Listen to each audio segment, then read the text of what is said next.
I can handle it. I'm a big boy. I'm a grown-up.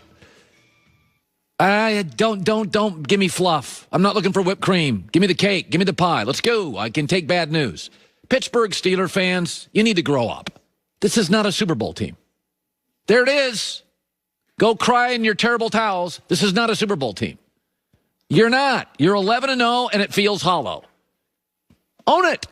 Mike Tomlin, a man's man, who if you asked him good news or bad news, would say, give me the bad news first. Here's Mike Tomlin, who knows more about the Steelers than all of us, his thoughts on his team. Mike, you had some red zone failures and a number of drop passes. What do you attribute that to? Anything in particular? Sucking. Yeah, that's it. Pittsburgh's not a Super Bowl team. Tennessee's better today? Yeah, they are. I know you beat them, but now Bud Dupree out for the year with an injury. So Devin Bush and Bud Dupree and your front seven both out. You're not stopping King Henry. You're not beating Kansas City. You can't lose two of your best players defensively. I mean, this is a team, I always had this theory, say it out loud. Before you do something in life, say it out loud. Let's play say it out loud with the Steelers. You can't run the ball.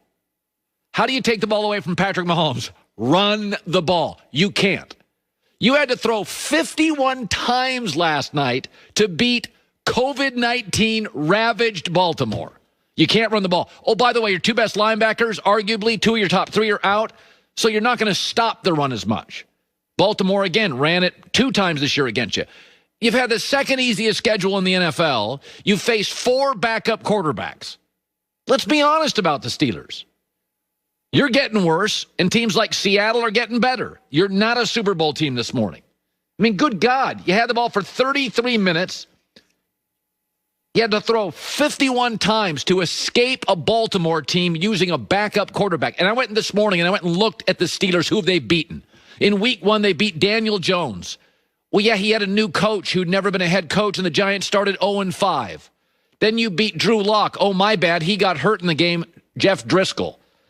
And then you had this streak where everybody bought into you. You narrowly edged Deshaun Watson, Carson Wentz. You beat Baker Mayfield, Ryan Tannehill, Lamar Jackson. But outside of Tannehill, which one of those guys is playing well now? After that, you beat Garrett Gilbert, Joe Burrow, Jake Luton, and RG3.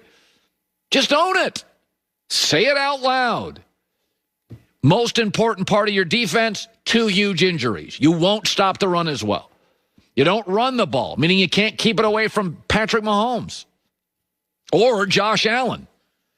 I mean, this is the reality of the NFL. Like, I never feel quite this way in baseball and basketball, or maybe even hockey. But in football, we have this component called injuries. And Seattle this morning and the New York Giants are much better than they were in week 2, 3, and 4. And the Chicago Bears, the 49ers, and the Pittsburgh Steelers are not nearly as good as they were in weeks 3, 4, and 5. And that's the reality this morning. And what are they doing well? Kansas City's doing virtually everything well. Seattle now looks like they're starting to put things together. Green Bay, what is Pittsburgh doing well? Ask Mike Tomlin. Here's what he saw last night. I'm really disappointed in our performance tonight. We did enough to win, but that's all. It was really junior varsity, to be quite honest with you, and it was in all 3 phases. We couldn't run the ball effectively when we needed to. We dropped too many significant passes, very catchable, makeable passes.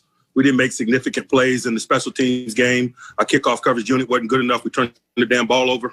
We gave up big plays in critical moments on defense. Can't have it.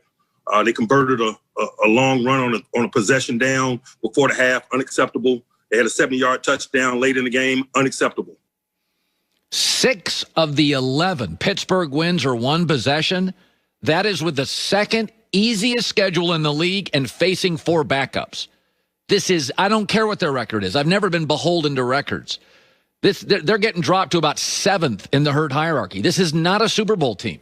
And the problem is what you need to beat Kansas City is a running game, don't have it. And what you need to beat Tennessee is the ability to tackle the best running back in football, and now you don't have it.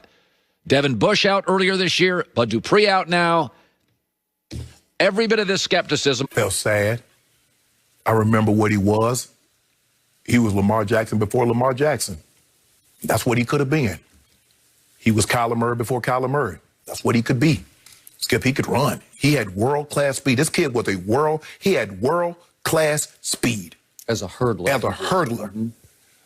He could throw the ball, Skip. I mean, he threw for 3,000 yards at his rookie season, ran for over 800 yards. And Skip, he had an 80-yard touch. Remember that touchdown run against Minnesota?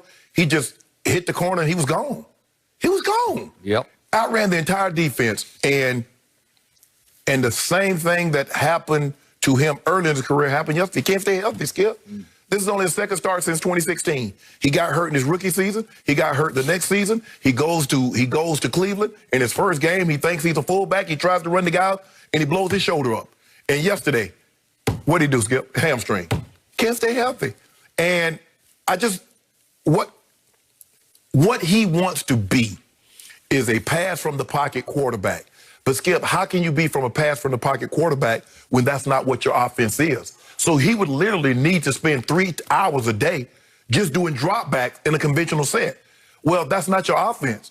Your offense is not predicated like that. And what he didn't understand, Skip, is that he wasn't a pure dropback passer coming out. So it was going to, see, Mahomes is just, Skip, that's all he did was throw the ball at Texas Tech. So him throwing the ball was nothing. He didn't run the zone read stuff. It was just throw. You look at the guys that are the proficient at throwing the ball. Look at Deshaun. Deshaun threw the ball. They allowed him to throw the ball a lot. And RG3 just, he wanted to be Peyton Manning, Tom Brady, and Drew Brees when he could have been the best RG3, and that would have been plenty good enough. Yep. But in his mind, he was never going to get the praise, the adulation, the respect that he deserved because he wasn't a drop back. Because even though he won Rookie of the Year, people was heaping praise on Andrew Luck because he was more like Peyton, those prototypical quarterbacks. Skip, I just felt sad because this kid could have been special. And all we have to now is like what could have been. Yep. And that's all I think about, what could have been. Yep. Likewise. When RG3 came out of college, I became the biggest fan of his. And I want to remind everybody, he's still only 30 years of age. So it feels like he's been around for 20 years, but it hasn't been that long. But look at him, Skip. He look older than that. He does. And I'm with you. Yesterday was hard for me to watch. He wound up 7 of 12 for 33 yards. I saw one brief glimpse of the old RG3. Yeah. He got loose for a 39-yard run. I think we have the video of this. On like a quarterback power. Yeah. Just split him right up the middle. And all of a sudden, I'm saying, oh, yeah. Oh, yeah. Yeah, I remember that guy. Huh. And it got them in position to completely mismanage the clock at the end of the first half. Yeah, I don't know how it happened, but they allowed the Steelers to hold down the running But nobody was in, RG3 wasn't even in a hurry. Like, he should have been pulling people like, come on, guys, we got to get going. We got to go. And yet he did lob a little potential touchdown pass to Luke Wilson. I thought he had it for a second. Luke Wilson, Terrell. There's a reason why he's not in Seattle. Yeah, I know. I got it. So the point is this. Once upon a time on a Saturday night back in 2011, I'm a big, as you know, University of Oklahoma Sooners fan. I had to sit and watch Robert Griffin torch my Sooners. He threw for 479 yards that night in Waco, Texas. 4 touchdowns, no interceptions, ran for 72 more. So that's 531 total yards against my Sooners. And I said, that is special. Yeah. And I said, before the draft, that kid's going to be better than Andrew Luck, who I watched a lot at Stanford, and he was a mistake maker. He was a big turnover, he close to being turnover machine-ish. Well, he was perfect for Bruce Arians because he would risk it. he wanted to risk it. So I said I would take Robert over Andrew Luck, and he proved me right for that year because you remember under your man Mike Shanahan with Kyle Shanahan alongside. He was Offensive Player of the Week in his first start against New Orleans. Remember they had it? He was. And then he was Offensive Rookie of the Year. Yeah. They won the division. What a year he had until late in the year, one fateful day against Baltimore, these same Ravens he now plays for. He took off late in the game, 1:56 left in that game on a 2nd and 19, and he ran 13 yards and ran into one Haloti Nata. Robert, slide, just get down. No, don't do that. Get down. It's like his leg whipped. Yep. Look at his leg. Oh, God. I thought he had broke his leg. I did too. And I said, no, don't tell me. So they take him in the tent. he tried to come back in and play. That was the beginning of the end of what you saw as special.